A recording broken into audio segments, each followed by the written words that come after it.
Good morning, CC families. This is what we did for week 20, new grammar. It's kind of the same old stuff. I didn't really introduce anything new to the kiddos. We did have to do our class in the sanctuary. I would love your individual feedback from either anything your kids shared with you or things that you noticed or observed. We are giving it a trial period to see what it might work like for next year. It's the anticipation that we will have more foundation classes at our Monument community. So if you have any feedback for us on that, you can text Vanessa or myself and I will let her know. So circumference of a circle equals 2 times pi times the radius, and we did this type of a worksheet again, and we just went around to emphasize that this was the circumference. So they colored that in with a crayon. Our independent clause, we're still doing puzzles with our independent clause. So this is another puzzle that I made. I cut out the phrase, put it on it, and it was a little bit easier this time. So independent clause expresses a complete thought like a sentence. We will get more into that with essentials if your kiddo is 9 years old and gets to go to essentials next year, which is super fun. The next is history. We did Brown versus Board of Education. So we did really simple movements for this. We did 1954 in Brown versus Board of Education, the U.S. Supreme Court. So this is like the sign for weighing or measuring like justice. So we did the U.S. Supreme Court ruled that the segregation, we did separation of public schools by race was unconstitutional, or we did this. And we just clapped there. Segregation of public schools by race was unconstitutional. If you have not seen the Disney version, I think it's on Disney. Is it? Of Ruby Bridges? It might be on Paramount Plus. I don't know.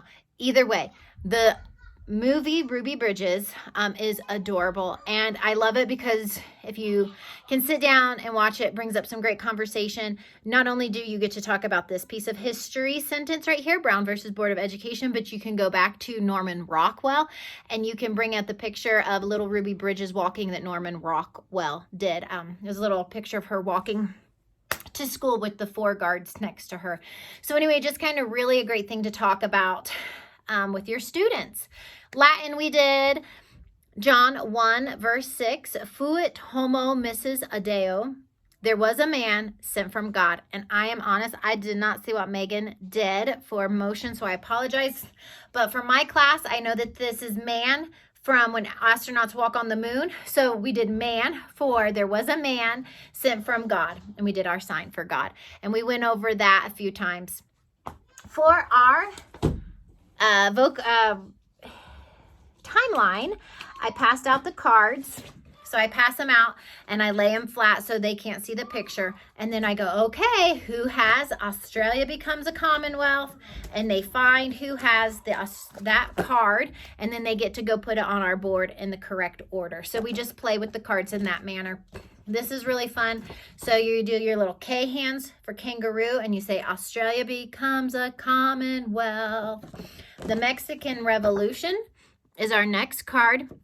We put our cape over our head and we do our hands that circle around each other to show revolution. This actually means like a revolution of the earth around the sun, like a full year. But in CC, we use this for all the revolutions as well. So the Mexican Revolution this time.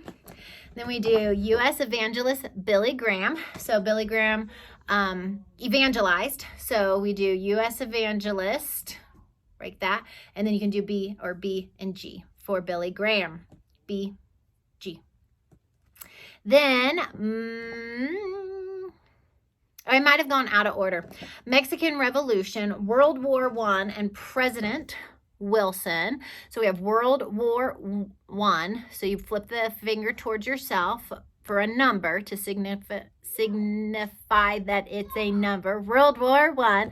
And president, this is shaping the tricorn hat that like President Washington wore. But for all presidents, we do this sign. President, and we do Wilson because he had little glasses. You might be able to hear Kate right now. She's in a delightful mood. Lenin and the Bolshevik Revolution in Russia. So I just do Lenin and the Bolshevik Revolution, and then I do this like the little sign, like a Russian dancer. Revolution in Russia. Oh, revolution, Russia.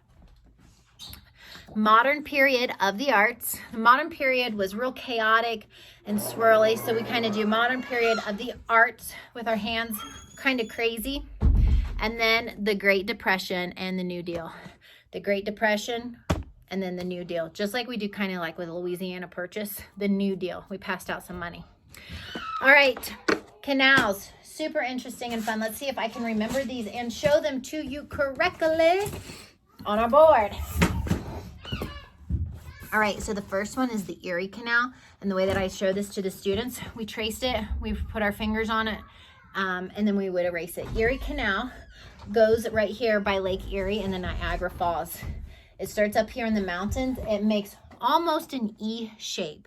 So that one's really easy to remember. That first one is the Erie Canal. The second one, we're just dropping down into Pennsylvania.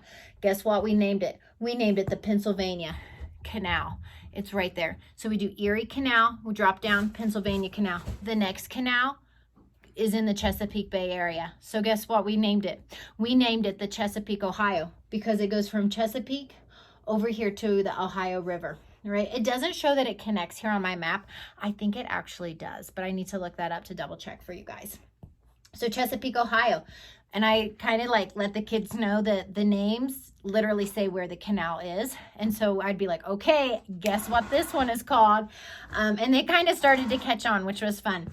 So our next one is the Ohio and Erie Canal because it connects the Ohio River to Lake Erie. And then the next one is the Miami and Erie Canal. Now the Miami is actually the Miami River in Ohio. So that's why it's named the Miami, and it's called the Erie. And again, it doesn't show that it connects here, but it goes north towards Lake Erie. So this one is the only one that's a little bit different, but if you're from Ohio, you know that Dayton, Ohio runs right along the Miami River. And so unfortunately, maybe you don't know that, but I do, because that's where I grew up. So it's right there. And I've been on that. They have a little historic canal that you can ride on the canal and, you know, the donkeys pull you. I'm sure every canal system in the United States has something touristy like that, but that's where it is. And I have no fun tricks to help you remember it other than the location is literally its name. So hopefully that's enough. Then we do what? Do the heavens declare. The heavens declare the glory of God. The skies proclaim the work of his hands. Psalm 19:1. They need to be practicing where it comes from. Okay, so our verse reference 19:1. Now, when you break this down, I like them to really think that this has a colon. So it's literally like two thoughts with one question. So it kind of helps them remember that the question is, what do the heavens declare? And then they can think, the heavens declare the glory of God. But there's another part to it, right? So it's a two-part. And then the skies proclaim the work of his hands. So for fine arts, I hope you're enjoying orchestra. Eli and Elijah from our master's class did a skit on Tchaikovsky, which was pretty cute. But I mean, I am biased, right? Because Eli is my kiddo. So each week, the master's class is going to introduce one of our composers with a skit. So that was fun. We went over a bio card of Tchaikovsky as well, and we listened to his symphony, which is Symphony Number 6. It's kind of moody, and then they got to draw pictures of how the music made him feel. And most of them drew like sad faces and stuff because it is kind of like, Mwah. But anyway, you can find it and listen to it. I'm pretty sure you can download it on Apple Music. You can download it on iTunes. I think there's even, just do a Google search for Symphony number 6 if you want to hear more on it. It's also in our CC recommended if you're a tutor, which is this book right here. This is called Classical Music for Dummies, and it comes with downloads in here as well and more information on the artist that we'll be studying. Then we did Candy Probability. This was really fun. I've already given my chips back to Vanessa, but what we looked at is we took a large population, 100 different chips. I'm going to sneeze. And then we took, we drew out of the bag 15 chips to try to get a sample of that population. And then we looked at the percentage of colors that we drew. So we had 3 colors in our bag, black, green, and yellow. And we looked to see if the percentage that we drew matched or was a good representation of our whole population. And it was, which was really fun to see.